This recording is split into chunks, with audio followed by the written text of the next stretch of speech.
तानाशाह कभी उतने मजबूत नहीं होते जितना कि वे खुद को बताते हैं। लोग कभी इतने कमजोर नहीं होते जितना कि वे खुद को कमजोर सोचते हैं। नमस्ते, मैं हूं अभिनय आकाश। आप देखना शुरू कर चुके हैं प्रभा साक्षी का बेहद ही खास कार्यक्रम हिस्ट्री रिविजिटेड, जिसमें आज हम बात करेंगे अहिंसात्मक आंदोलन की जीन शार्प थ्योरी के बारे में। उम्र करीब 83 साल, डंडे के सहारे चलने वाले वयोवृद्ध जिनके नाम से तानाशाह भी कांपने लग जाते। नाम जीन शार्प, जिन्होंने तानाशाही से लोकतंत्र नामक किताब लिखी, जिसे शांतिपूर्ण प्रतिरोध की ऐतिहासिक पुस्तक माना जाता है। जीन शार्प अहिंसक क्रांति पर दुनिया के सबसे अग्रणी विशेषज्ञ हैं। उनके काम का 30 से अधिक भाषाओं में अनुवाद किया जा चुका है। उनकी किताबें सीमाओं के पार गई। कौन है जीन शार्प? 1950 के दशक में जब सैनिक के रूप में शार्प को कोरिया युद्ध में जाने का आदेश दिया गया तो उन्होंने इस आदेश को नहीं माना और इसकी वजह से उन्हें 9 महीने की जेल हुई। 30 साल तक वह हार्वर्ड विश्वविद्यालय में राजनीति शास्त्र के अध्यापक रहे। 1973 में उनकी पुस्तक आई जिसका नाम था अहिंसात्मक आंदोलन की राजनीति।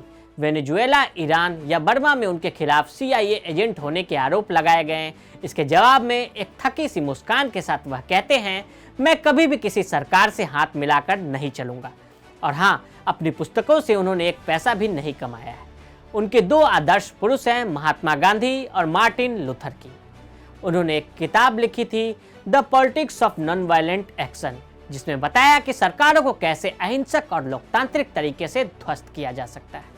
राजनीति विज्ञान के professor gene sharp Mahatma Gandhi, Henry David के बारे में अध्ययन करना और उनके PhD विषय का हिस्सा था, जिसके बाद वो कुछ तरीकों से लेकर सामने आए जिसमें अहिंसक रूप से किसी देश को कैसे ध्वस्त किया जा सकता है।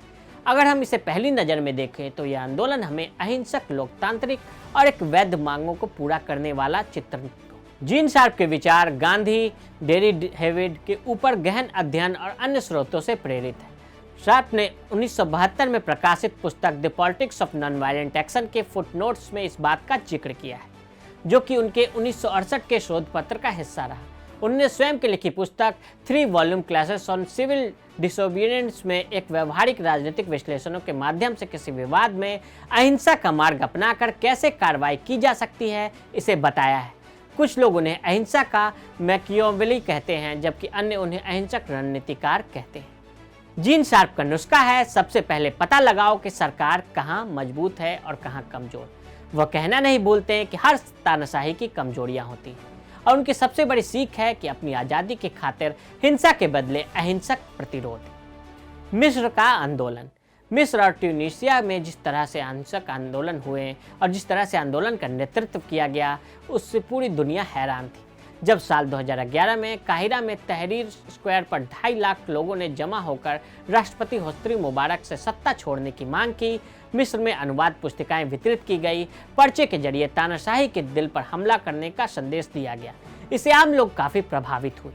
भारी विरोध प्रदर्शनों के बीच से मिस्र की सत्ता पर 30 वर्ष से काबिज होस्नी मुबारक को पद छोड़ना पड़ा था। इस मार्च का उद्देश्य राष्ट्रपति को सत्ता से बेदखल करना था, जैसे जीन शार्प थ्योरी का मिस्र में प्रयोग किया गया था।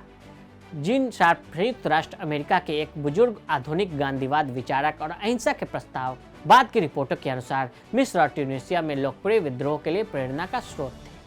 कुछ इसी तरह का प्रयोग यूक्रेन में रूस के विरुद्ध अपनाया गया। बैंक, सरकारी कार्यालय, उद्योग धंधे को ठप करना, लोगों का हुजूम इकट्ठा हो जाना, इस तरह के प्रयोग सरकारों को अस्थिर करने में काफ़ी कारगर सिद्ध हुए। किर्गिज़स्तान में विपक्षी समर्थकों ने कई सरकारी इमारतों पर कब्जा कर लिया और इसे नए सिरे से चुनाव कराने की मांग की। इस दौरान हुई झड़प में सैकड़ों लोग घायल हुए, जबकि एक व्यक्ति की मौत हुई। किर्गिज़स्तान के केंद्रीय चुनाव आयोग ने राजधानी बिश्केक और अन्य शहरों में भारी विरोध प्रदर्शनों के बाद सप्ताहांत में हुए संसदीय चुनाव के नतीजों को अमान्य करार दिया। अहिंसक कार्रवाई क्या है? अहिंसक कार्रवाई एक सामाजिक राजनीतिक कार्रवाई की एक तकनीक है जिसका इस्तेमाल किसी भी विवाद में बगैर बल का प्रयोग करने के लिए किया जाता है। अहिंसक कार्रवाई किसी भी तरह की भूल चूक या किसी व्यक्ति विशेष द्वारा अपने कर्तव्य का निर्वहन नहीं किए जाने, आदेश का पालन नहीं किए जाने की स्थिति में भी लागू होनी चाहिए, या फिर कोई व्यक्ति अपने कार्य क्षेत्र से बाहर का काम कर देता है या फिर मना करने के बाद भी किसी कार्य में हस्तक्षेप करता है। उस स्थिति में भी अहिंसक तरीकों का ही इस्तेमाल कर स्थिति को काबू में रखना चाहिए। गैर हिंसक प्रतिरोध के अभ्यास में उपयोग किए जा सकने वाले तरीकों को विकसित करने और एकत्र करके यह अहिंसक परिवर्तन में लाने के लिए एक अत्यधिक प्रभावी उपकरण बन गया। इस नए गांधीवादी दर्शन में क्या नया है जो दुनिया भर के सामाजिक और राजनीतिक परिवर्तन के लिए अहिंसक कार्यकर्ताओं को प्रभावित करता है? शार्प के अनुसार भ्रष्ट, हिंसक और दमनकारी सरकारों को उखाड़ फेंकने के लिए अहिंसा सबसे अच्छा साधन है, लेकिन उनकी राय में इसके पीछे का कारण नैतिकता नहीं बल्कि इसकी व्यवहारिकता है। उनके अनुसार किसी भी लक्ष्य को प्राप्त करने में हिंसा का उपयोग अधिक समस्याएं, अधिक अन्याय और अधिक दुख पैदा करता है।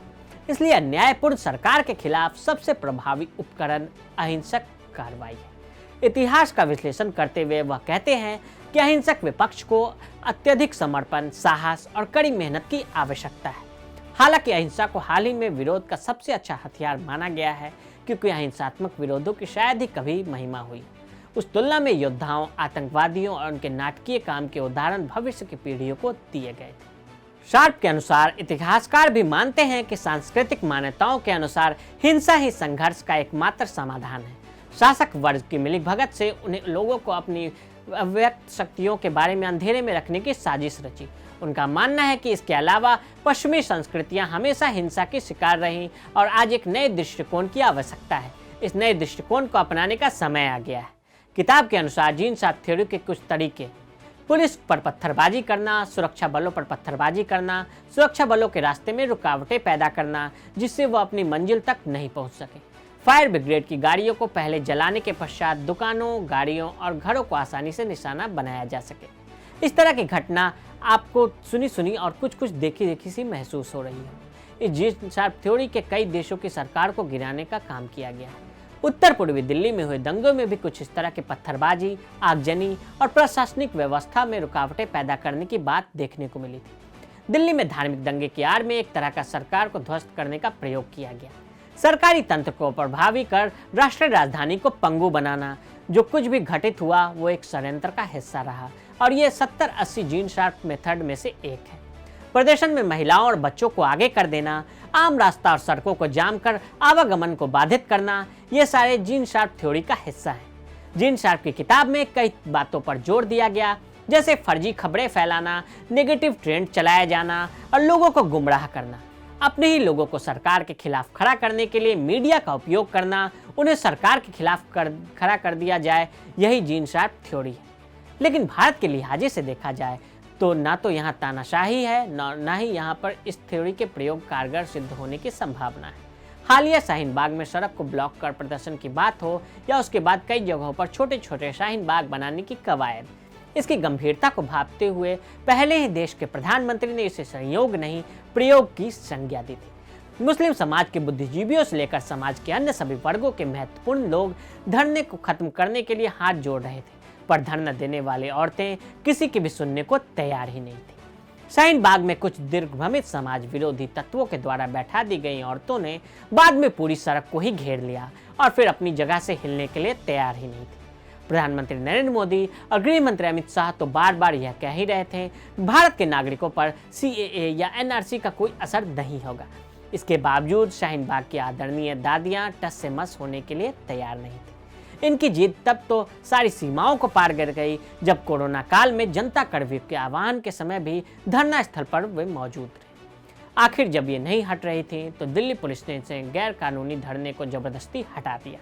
शाहीन बाग के कारण आलोचनाओं का शिकार हुई दिल्ली पुलिस ने बड़ा कदम उठाते हुए शाहीन बाग के धरने से लोगों को परेशानी का सबब बन चुके धरना स्थल से उखाड़ फेंका। शाहीन बाग प्रकरण के 7 महीने बाद देश की सर्वोच्च अदालत ने भी इस विरोध प्रदर्शन के नाम पर सड़क को ब्लॉक करने को गलत करार दिया। कोर्ट ने कहा कि इस मामले में प्रशासन को कार्रवाई करनी चाहिए थी, जो उसने नहीं की। कोर्ट ने यह भी उम्मीद जताई कि भविष्य में ऐसी स्थितियां नहीं बनेंगी। विरोध प्रदर्शनों के लिए किसी भी सार्वजनिक स्थान का अनिश्चित काल के लिए इस्तेमाल नहीं किया जा सकता, चाहे वो शाहीन बाग हो या कोई और जगह। प्रदर्शन निर्धारित जगहों पर ही होने चाहिए, ऐसा सुप्रीम कोर्ट का भी मानना है। ऐसे में कह सकते हैं कि सरकार के विरोध या फिर कहें कि मोदी विरोध को धरने का नाम देकर जो ड्रामा हुआ वो किसी से छुपा नहीं। शाहीन बाग पर फैसला देकर सुप्रीम कोर्ट ने अपना रुख स्पष्ट कर दिया और साफ हो जाता है कि इस फैसले के जरिए शाहीन बाग को अराजकता का पर्याय बनाने वाले बड़े लिबरल गैंग, JNU के वामपंथियों और बुद्धिजीवियों के मुंह पर सुप्रीम कोर्ट ने करारा तमाचा जड़ा। साथ ही प्रदर्शन के नाम पर सरकारों को अस्थिर करने की कवायद को भी जमींदोज कर दिया गया।